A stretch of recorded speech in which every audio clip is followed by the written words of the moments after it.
আন রাইয়াতিহি, প্রত্যেক মানুষের জিম্মাদার, আর তার জিম্মাদার তার দায়িত্ব সম্পর্কে আল্লাহ তাআলা অবশ্যই করে জিজ্ঞাসা করবেন। অতএব যারা আসাদুল্লাহ ইকরাম যারা আছে, আপনারা আপনাদের সাধ্য অনুযায়ী আপনারা কি করবেন, ওই সমস্ত ছাত্রদেরকে আপনারা এইরকম ভাবে গড়বেন যে ছাত্র যেন কি হয়, ভালো হয়।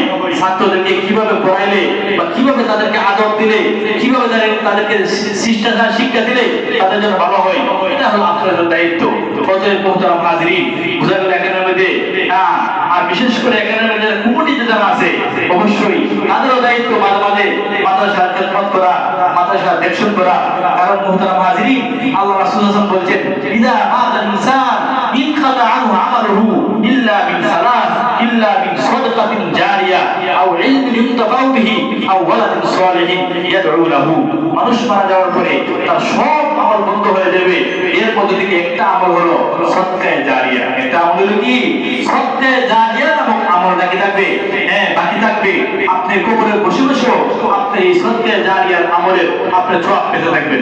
মুহতারাম হাজিরিন, সদকায়ে জারিয়া কোন কোন জিনিস? সদকায়ে জারিয়ার ব্যাখ্যা অনেক করা হয়েছে।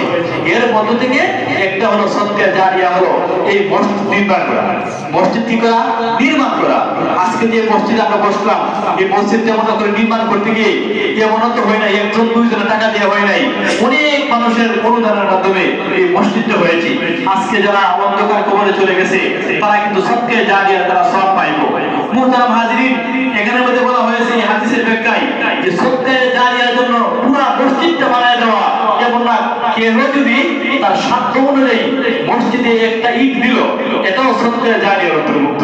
অর্থাৎ একজনে 1 লাখ টাকা দেয় তার তৌফিক আছে, আর একজনে 1 লাখ টাকা দেওয়ার তৌফিক নাই, সে মনে করেন 500 টাকা দিল, 100 টাকা দিল, এটাও কি সদকায়ে জারিয়ার অন্তর্ভুক্ত।